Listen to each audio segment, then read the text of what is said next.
So hello बच्चों, आज हमारा लेक्चर होगा सरफेस एरिया वॉल्यूम का लास्ट लेक्चर, जिसमें हम क्वेश्चन प्रैक्टिस करेंगे, जिससे आपको समझ में आ जाएगा कि एग्जाम में सवाल कैसे आएंगे। ठीक है बच्चों, तो उसके लिए चलिए प्रैक्टिस करते हैं और आपको खुद से करना है बच्चों। मैथ्स मतलब प्रैक्टिस होता है। देखिए, आप थ्योरी भी पढ़े होंगे तो एक लेक्चर में ही हो गया होगा। थ्योरी तो बहुत जल्दी हो जाता है, बट उसमें प्रैक्टिस करिएगा ना, तभी जाकर आपको समझ में आएगा कि क्वेश्चन आते क्या है, कैसे सोल्व किया जाता है ना। तो आई थिंक बच्चों आप समझ गए होंगे। तो क्वेश्चन प्रैक्टिस तो करना पड़ेगा, क्योंकि एग्जाम में सवाल तो आप ही को बनाना है ना बच्चों, मुझे थोड़ी बनाना है। मैं तो यहाँ पे बना रहा हूँ। ठीक है, अगर आप समझ गए तो चलिए करते हैं सवाल। और ऐसा ही सवाल आएगा बच्चों, आप भले ही PYQ का सवाल भी उठाकर देख लीजिए, ऐसा ही आएगा। ठीक है, देखिए बच्चों क्या बोला जा रहा है सवाल में। ठीक है, बोला जा रहा है a vessel is in the form of inverted कोन। एक वेसल है, वो इन्वर्टेड है, कोन का शेप में। कोन का शेप पता है, उसको इन्वर्टेड मतलब तो उल्टा कर दिया।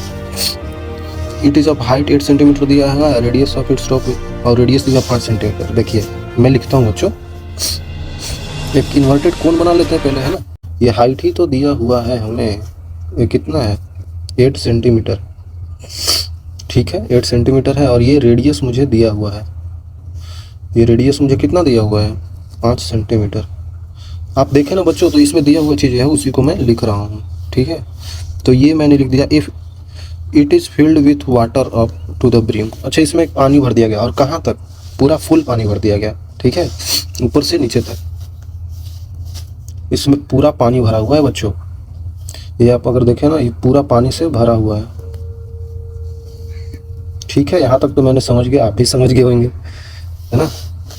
इसके आगे बोल रहा है मुझे to the brim when lead shoots each of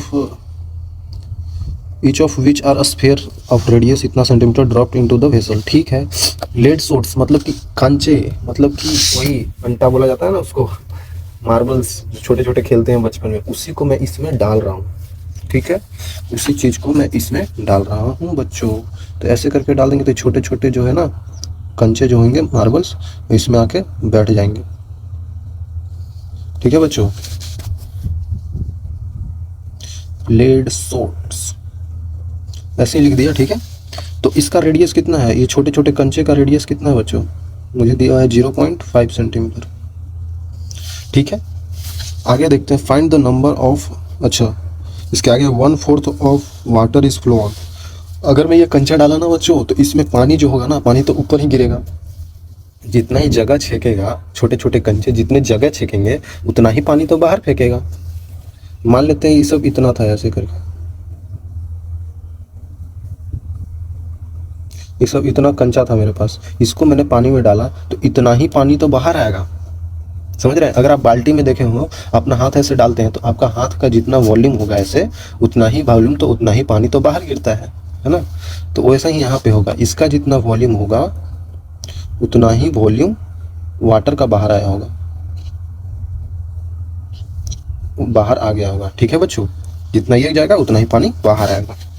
तो बोल रहा है कि find the number of lead shots. अच्छा, इसका नंबर क्या होगा, नंबर ऑफ लेड शॉट क्या होगा,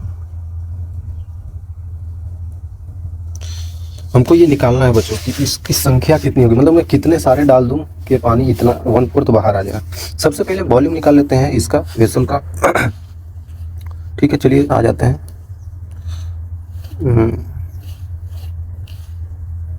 वॉल्यूम ऑफ वेसल ये कितना होगा, वॉल्यूम ऑफ वेसल कितना होगा बच्चों, ये तो कोन का है ना वॉल्यूम। कोन का वॉल्यूम क्या होता है 1/3 पाई r² h। ठीक है, तो इसका वॉल्यूम पहले मैं निकाल लेता हूँ, और उसके बाद क्या करूँगा, इसका 1/4 ले लूँगा। देखिए 1/3 पाई इंटू r², मतलब कि 25, 5 का स्क्वायर 25 गुना हाइट 8 है। तो इसको बच्चे गुना करने से कितना आएगा, ये आप कैलकुलेट कर सकते हो, अभी तो मैं नहीं करूँगा। ठीक है, टोटल वॉल्यूम आ गया, उसमें से 1/4 पानी बाहर आ जाता है, मतलब जितना इसका वॉल्यूम है उसमें 1/4 पानी बाहर आ जाता है, तो 1/4 कर देंगे, 1/4 वॉल्यूम वाटर।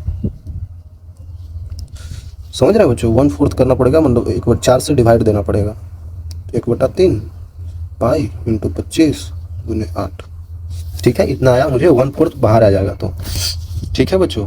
तो इतना जितना ये पानी बाहर आएगा 1/4 जो बाहर आ रहा है पानी, यही तो वॉल्यूम होगा मार्बल का बच्चों, यही तो वॉल्यूम होगा मार्बल का, क्योंकि इतना पानी बाहर आ रहा है, ये बाहर आ गया, तो उतना ही तो वॉल्यूम इसका भी है, देख रहे हैं। तो यहाँ पे इक्वेट कर देंगे इसको, किससे इक्वेट कर देंगे, equate with volume of marbles of N, N number है ना इसका, एन मतलब हमको कितना नंबर चाहिए, तो उसको एन से मल्टीप्लाई कर देंगे जितना नंबर चाहिए।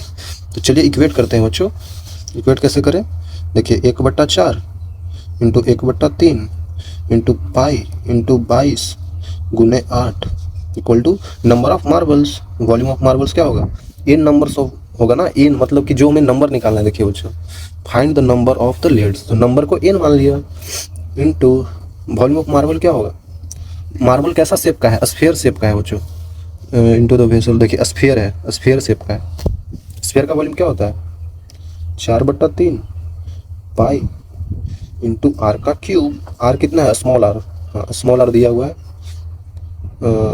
5/10 हो जाएगा ना, 5/10 का होल क्यूब हो जाएगा, ठीक है।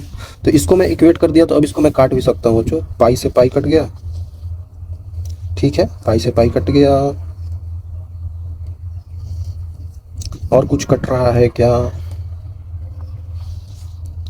4 दूना 8 हो गया, 2 दूना 4 हो गया, ये खुद से बच्चों आप कैलकुलेशन कर सकते हैं, ये तो मैं बस खुद अपने हिसाब से कर दे रहा हूँ, ठीक है।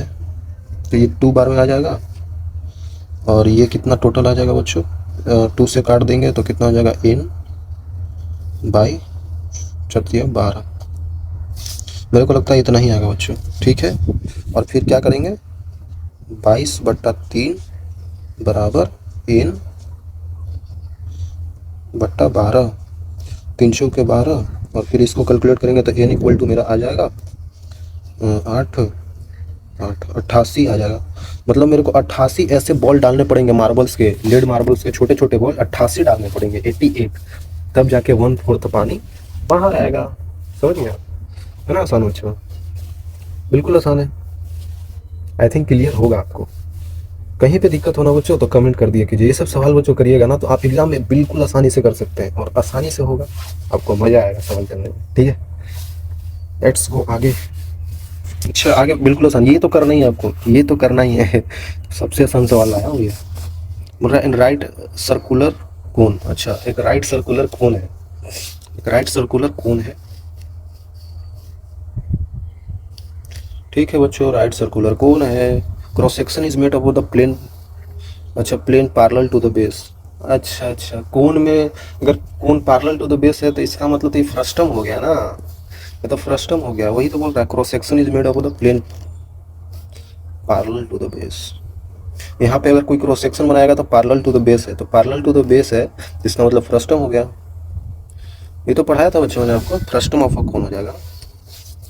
और आगे बोल रहा है बच्चों कि volume of 2 spheres in ratio, अच्छा 2 स्फीयर का वॉल्यूम दिया हुआ है रेशियो में, ठीक है। तो मान लेते हैं एक V1 होगा और एक V2 होगा, इन दोनों का रेशियो में कितना दिया हुआ है 64/27, तो ratio of their surface area पूछ रहा है, सरफेस एरिया मतलब S1/S2, ठीक है। सरफेस एरिया क्या होता है बच्चों, स्फीयर का सरफेस एरिया क्या होता है, वो होता है 4πr², मतलब r1² डिवाइडेड बाई 4πr2², ठीक है। तो 4π तो कट गया, तो यहाँ r1/r2 का होल स्क्वायर ही तो आ गया बच्चों, मतलब अगर मुझे एरिया निकालना है तो r1/r2 का स्क्वायर कर देना होगा, तो यहाँ से निकाल लेता हूँ r1/r2 कितना होगा, कितना होगा बच्चों, वॉल्यूम क्या होता है, वॉल्यूम क्या होता है स्फीयर का, होता है 4/3 पाई r1 का क्यूब हो जाएगा, क्योंकि ऊपर V1 है, 4/3 पाई r2 का क्यूब हो जाएगा, क्योंकि नीचे r2 है, इक्वल टू 64/27, 4/3 पाई 4/3 पाई, ये तो कैंसिल हो गया, फिर r1/r2 का होल क्यूब आया इक्वल टू 64/27, मतलब कि 4/3 का क्यूब ही तो है बच्चों ये, 4/3 का तो क्यूब ही तो है बच्चों ये।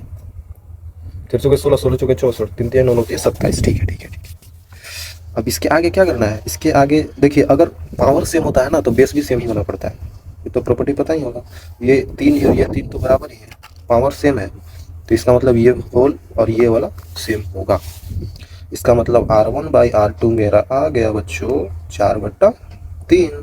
तो यहाँ से क्या करेंगे, इसको पुट कर देंगे इसमें, समझे बच्चों, इसको पुट कर देंगे इसमें, इसको पुट कर देंगे तो कितना आएगा, आई थिंक R1/R2 आएगा 4/3 का होल स्क्वायर आएगा। और ये कितना हो जाएगा बच्चों, ये हो जाएगा आपका 4 चौके 16/9 आंसर। तो मतलब 16:9, यही तो आएगा, यही तो आएगा। इसका मतलब ये है D option. I think clear होगा बच्चों, आसान है ना, बिल्कुल आसान है। और ये डायरेक्टली अगर आप प्रैक्टिस में आ जाइएगा तो ये जल्दी सॉल्व होगा आपसे। और ऐसे शॉर्टकट तरीका भी है, वॉल्यूम होता है तो मतलब आर का क्यू आता है तो डायरेक्ट आर क्यूब से समझ लेंगे, बाकी चीज़ें तो कट ही जाती है। और एरिया पूछे तो आर स्क्वायर कर ले लेंगे, और आर स्क्वायर लेंगे तो R1/R2 का स्क्वायर कर देंगे, सिंपल। चलिए नेक्स्ट आते हैं। अच्छा, ये सवाल तो अच्छा है, गुलाब जामुन का सवाल। हाँ वही गुलाब जामुन जो आप लोग खाना खाते हो, ठीक है, ट्राई करना है, उसके बाद देखना है, ठीक है। गुलाब जामुन जो दिया हुआ है contain sugar syrup up to 30% of its volume. Sugar syrup है उसमें 30% इसका वॉल्यूम है, sugar syrup up to 30% of its. अच्छा, गुलाब जामुन का 30%, ठीक है। Find approximately how much syrup would be found in 45 gulab jamun. अच्छा, गुलाब जामुन का तो वॉल्यूम निकालना है, लेकिन 45 गुलाब जामुन का निकालना है। आ गया समझ में, 45 से गुना करना पड़ेगा। Each of would like cylinder. अच्छा, गुलाब जामुन कैसा होता है बच्चों, सिलेंडर ही तो होता है, खा तो लेते हैं, लेकिन देखिए वो कैसा होता है, ऐसा होता है। ये गुलाब जामुन है ना, सिलेंडर का शेप, और उसका कोना पे 2 स्फीयर टाइप हेमी स्फीयर लगा होता है, लगता है ऐसे, है ना, इधर कर्व होता है ना, तो 2 हेमी स्फीयर टाइप लगता है। लेंथ दिया 5 सेंटीमीटर और डायमीटर भी दे दिया था। चलिए बनाते हैं सवाल, बिल्कुल आसान है।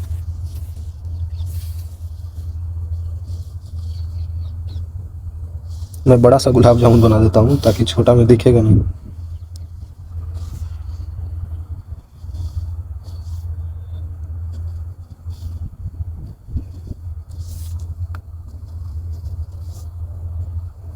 ये देखिए, जैसा गुलाब जामुन था वैसा ही मैंने बना दिया बच्चों। और मुझे पूरा इसका लेंथ कितना दिया है, 5 सेंटीमीटर, मतलब कि ये पूरा लेंथ कितना होगा बच्चों, ये पूरा लेंथ आखिर होगा कितना, यहाँ से यहाँ तक पूरा 5 सेंटीमीटर है, ठीक है। और डायमीटर दे दिया हुआ है 2.8, मतलब डायमीटर यही होगा ना बच्चों, ये वाली पूरी डायमीटर मुझे दे दिया है 2.8 centimetre.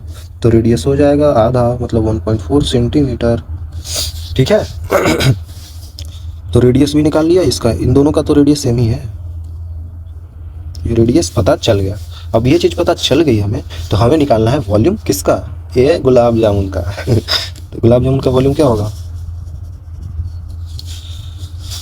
Volume of gulab jamun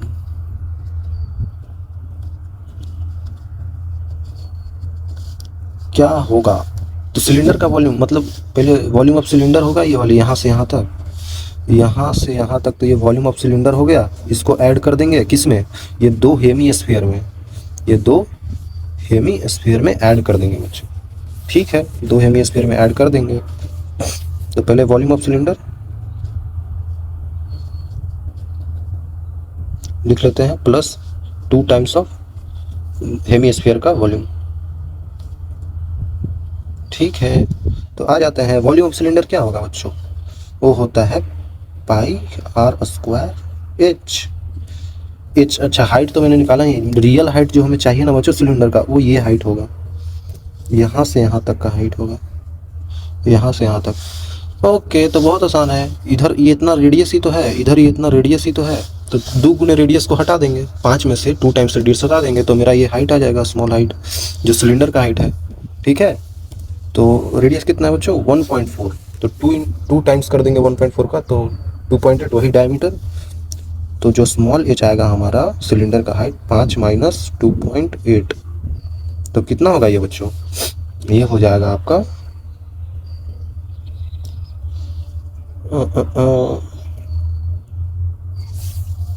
2.2 ही तो होगा बच्चों, 2.2 centimetre.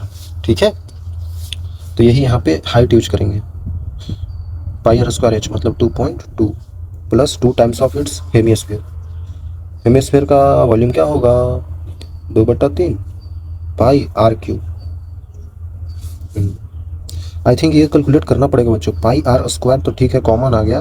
2.2 plus 4/3 into are. Are कितना है बच्चों, आर 1.4। कैलकुलेट करने पे बच्चों क्या आएगा, 75.15 आई थिंक सेंटीमीटर क्यूब आएगा। ठीक है बच्चों, इतना एक गुलाब जामुन का आया है, एक गुलाब जामुन का इतना वॉल्यूम आया है। तो इसी तरीका का 45 गुलाब जामुन है बच्चों। तो 45 गुलाब जामुन का कितना होगा, एक का इतना, तो 45 गुलाब जामुन का 45 गुलाब जामुन का कितना हो जाएगा वॉल्यूम, हो जाएगा 75.15 इंटू 45। तो ये कितना आएगा बच्चों, 1127.28। ये मैंने कैलकुलेट किया बच्चों कैलकुलेटर से, तो इतना ही आएगा। ठीक है, तो इसके बाद देखते हैं बच्चों, 45 गुलाब जामुन का मैंने निकाल लिया कि उसका वॉल्यूम क्या होगा। अब मुझे सवाल में क्या पूछ रहा था कि find approximately how much syrup would be found, मतलब 45 गुलाब जामुन में सिरप कितना होगा।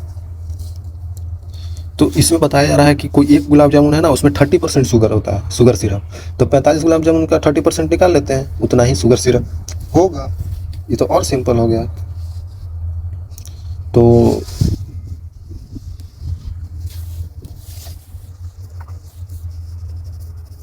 containing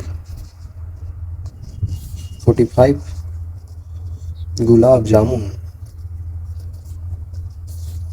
containing सिरप कितना होगा, एक 30%, एक में 30% होता है, तो 45 का 30% निकाल लेते हैं, तो कितना आया था 30% ऑफ 1127.28, तो 30 इंटू 30/100 होगा ना बच्चों, परसेंटेज निकाल रहा हूँ, 1127.28। तो इसका परसेंटेज निकालने पे कितना आता है, आई थिंक 338 सेंटीमीटर क्यूब ही आता है आई थिंक। तो ये सवाल अगर आप देखें ना बच्चों, तो इसमें थोड़ा सा समझने वाला था, क्योंकि गुलाब जामुन दिया था, उसका एक का निकाल लेंगे वॉल्यूम, उसको में फिर 45 है तो 45 से गुना कर देंगे, और फिर 30% निकालना है तो 30% निकाल लेंगे, तो हमारा शुगर सिरप आ जाएगा। तो आसानी है बच्चों, थोड़ा सा कैलकुलेशन है, और सरफेस एरिया एंड वॉल्यूम में कैलकुलेशन करना बहुत जरूरी है क्योंकि सवाल छूट जाएगा अगर कैलकुलेशन गलती हुआ तो। आ गए बच्चों हम नेक्स्ट सवाल पे। वो क्या बोल रहा है, ये बोल रहा है कि एक वॉल है, दीवार है, जिसका मुझे डायमेंशन दे दिया है, मतलब वही लेंथ ब्रेथ हाइट दे दिया है 3, कंस्ट्रक्टेड अथवा ब्रिक, अच्छा ब्रिक का भी लेंथ ब्रेथ हाइट दे दिया है, और एक मोटर है जो 1/10 of its of volume of wall contain करता है। जो वॉल है ना वो तो ईंटा से बना होगा, ईंट से बना होगा, लेकिन उसमें 1/10 भाग जो है ना, वहाँ पे एक मोर्टर ऑक्यूपाई करता है, मतलब कुछ चीज़ें हैं वहाँ पे रखी हुई, तो उसको हमको हटाना होगा। चलिए देख लेते हैं, पहले एक वॉल बना लेते हैं। तो ये दीवार मान लेते हैं कि ये एक वॉल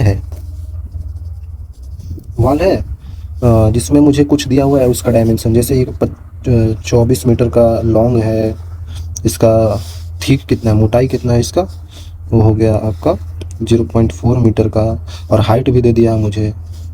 हाइट कितना दे दिया है आपको बच्चों, 6 मीटर का। ये सब मैंने लिख लिया। और कि ब्रिक भी है, छोटा सा ईंट समझ लेते हैं, ईंट ऐसा ही तो होता है बच्चों, ईंट आपने देखा होगा जब घर बनता है तो ईंटा बोलते हैं उसको, उसी से तो घर बनता है, ब्रिक्स।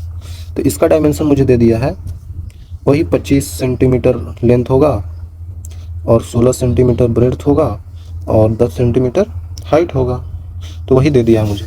डायमेंशन क्यूबाइड शेप का होता है, ईंट वगैरह आपने देखा होगा। तो हमें क्या करना है ना, 1/10 ऑफ इट्स वॉल्यूम वाल का जो है ना कुछ ऑक्यूपाई कर रहा है, तो कितने ईंटें लगेंगे, चलिए निकालते हैं बच्चों। इसमें भी बहुत कैलकुलेशन मेरे को लग रहा है कि आएगा। तो इसका वॉल्यूम क्या होगा, इसका वॉल्यूम क्या होगा, मान लेते हैं V1।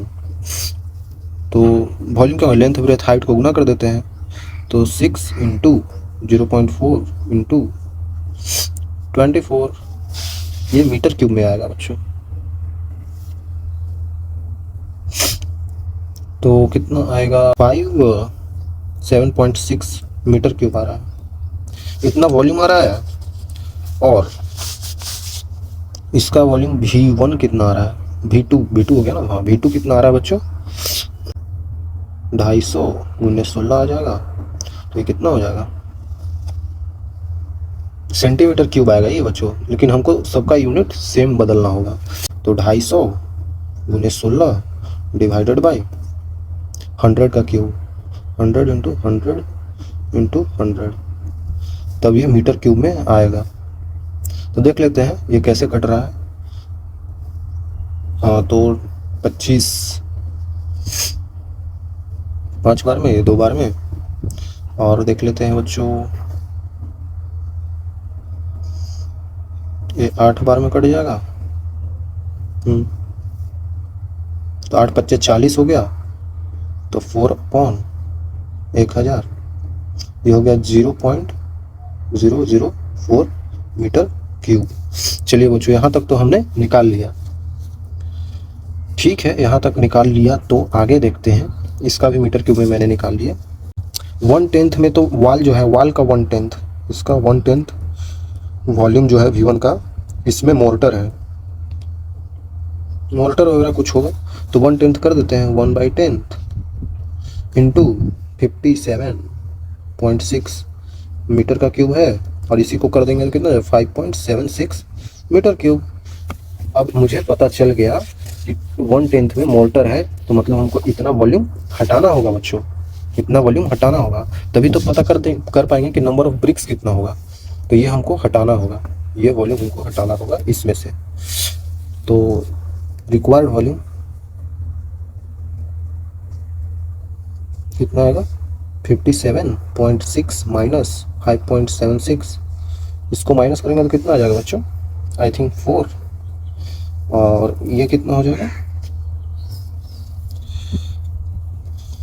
15 में से चला जाएगा, तो आई थिंक बचेगा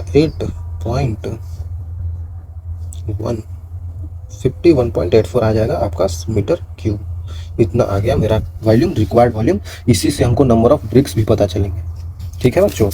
जब इतना वॉल्यूम में ब्रिक्स कितना होगा बच्चों, एक ब्रिक्स का वॉल्यूम इतना है, तो n नंबर ऑफ ब्रिक्स कर देते हैं। तो नंबर ऑफ ब्रिक्स बिल्कुल आसानी से निकाल सकते हैं बच्चों, बिल्कुल आसानी से। जब हमें वॉल्यूम ही पता चल गया, तो n नंबर ऑफ ब्रिक्स कितना होगा, टोटल वॉल्यूम मुझे 51.84 दिया हुआ है मीटर क्यूब, डिवाइडेड बाय कितना 0.004, तो ये नंबर ऑफ ब्रिक्स निकल जाएगा। कितना आएगा बच्चों, ये अप्रोक्सीमेटली आई थिंक 13 ब्रिक्स लगेंगे, 13 ब्रिक्स आई थिंक आंसर आएगा बच्चों। आई थिंक मेरे को ऐसा लग रहा है, आप कैलकुलेट करना, ठीक है। वही बच्चों इसमें बोला जा रहा है, एक वॉल है, वॉल का वॉल्यूम पहले निकाल लेंगे, उसमें जितना मोटर रख रहा है उतना वॉल्यूम हटा देंगे, और जितना बचा हुआ वॉल्यूम है उसी में तो ईंट लगाएंगे, उसी को तो बनाएंगे घर, उसी से तो घर बना होगा, तो उसी का नंबर निकाल लेंगे, इसका डायमेंशन निकाल के डिवाइड दे देंगे, ठीक है, तो आंसर आ जाएगा। ठीक है बच्चों, एक और सवाल है, ये भी आसान ही है बच्चों, ये भी आसान ही है, इसको आप खुद से कर सकते हैं आई थिंक। देखिए, building in the form of cylinder surmounted by, अच्छा एक सिलेंडर है और सरमाउंटेड बाई हेमिस्फेरिकल, ऐसा सवाल तो हमने किया है ना, ऐसा सवाल तो हमने किया ही है।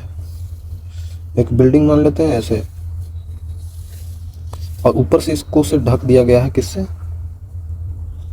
हेमिस्फीयर से, ऐसे करके, ठीक है बच्चों, हेमिस्फीयर से ढक दिया गया है, ओके। हेमिस्फीयर में वोल्टेज, कंटेंट वॉल्यूम, अच्छा टोटल इसका वॉल्यूम दे दिया है मुझे, वो कितना है 41, 19, 21, ठीक है। और internal diameter of the dome is equal to the height of the floor. अच्छा, इंटरनल डायमीटर जो होगा यहाँ से यहाँ तक, ये जो डायमीटर है, ठीक है, ये डायमीटर है, is equal to its total height above the floor, मतलब ये फ्लोर से जब यहाँ से देखेंगे ना, ये टोटल हाइट के बराबर है, ये कैपिटल H। ठीक है बच्चों, पता कर लिया हमने। तो हाइट ऑफ बिल्डिंग क्या होगा, पहले टोटल वॉल्यूम है, तो टोटल वॉल्यूम कैसे लिखा होगा, वॉल्यूम ऑफ, ये सिलेंडर निकाल लेते हैं पहले, वॉल्यूम ऑफ सिलेंडर लिख लेंगे प्लस वॉल्यूम ऑफ हेमिस्फीयर। तो ये टोटल वॉल्यूम कितना 41, 19, 21। तो ये बच्चों पूर्णांक बोला तो आप कर सकते हैं खुद से भी। वॉल्यूम ऑफ सिलेंडर लिख लेते हैं, वो होगा pi r square into height. Small height कितना होगा बच्चों, यहाँ से यहाँ तक का स्मॉल हाइट कितना होगा, वो कैपिटल एच में से ये वाली रेडियस, ये रेडियस ही तो है, ये रेडियस घटा देंगे और रेडियस क्या हो जाएगा, वो हो जाएगा डायमीटर का आधा। ओके बच्चों, आसान है। तो पाई आर स्क्वायर एच कितना है, वो है capital H minus R, plus volume of hemisphere कितना हो जाएगा 2/3 पाई आर क्यूब। अब इन सब को कैलकुलेशन करके बच्चों आपको निकालना पड़ेगा 41, 19, 21। इसमें हाइट निकालना पड़ेगा, कैपिटल एच निकालना है। और रेडियस को कैसे हम लिखेंगे बच्चों, रेडियस डायमीटर के इक्वल है, ठीक है। रेडियस डायमीटर का नहीं, कैपिटल एच डायमीटर के इक्वल है, तो सबको एक टर्म में लाना होगा। पहले रेडियस को डायमीटर में बदल लो, पाई आर स्क्वायर तो कॉमन ही है, उसके बाद एच माइनस आर प्लस 2/3, यही तो आएगा, ठीक है। और रेडियस को क्या लिख सकते हैं, d/2। हाइट और डायमीटर तो इक्वल है ना बच्चों, कैपिटल एच और हाइट डायमीटर तो इक्वल ही है, ठीक है। तो एच इसको एच को डी लिख दिया, माइनस d/2 लिख दिया, प्लस 2/3 लिख दिया, और इधर पाई आर स्क्वायर था ही, तो कितना आ जाएगा d/2 पाई इंटू आर को लिख देंगे d/2, मतलब कि d²/4 इंटू d/2 आ जाएगा ना, तो d/2 प्लस 2/3 कितना हो जाएगा ये बच्चों 3d plus 4/6, 3d plus 4/6। Calculation है बच्चों, कैलकुलेशन तो करना पड़ेगा आपको भी। तो इधर से कुछ क्यूब बनेगा, क्यूबिक इक्वेशन, उससे हमारा आंसर आएगा। तो ये कुछ ज़्यादा इसमें टाइम लगेगा बच्चों करने में, तो आई थिंक इसको आप यहाँ तक छोड़ भी देंगे तो कोई दिक्कत नहीं है, इतना हार्ड बोर्ड्स में देता नहीं। ओके, आसान है बच्चों, आप कर सकते हो, ऐसा नहीं है कि नहीं होगा, हो जाएगा। समझना बहुत ज़रूरी है बच्चों, ये कॉन्सेप्ट दिमाग में अगर करना कैसे करना है तो सवाल बन जाएंगे, ठीक है। आई थिंक क्लियर होगा बच्चों ये सारा क्वेश्चंस। आपको खुद से भी एक बार ट्राई करना है ताकि आपसे हो जाए, एग्जाम में जाने से और जल्दी हो जाएगा, टाइम बचेगा। ओके बच्चों, बाय, सी यू अगेन।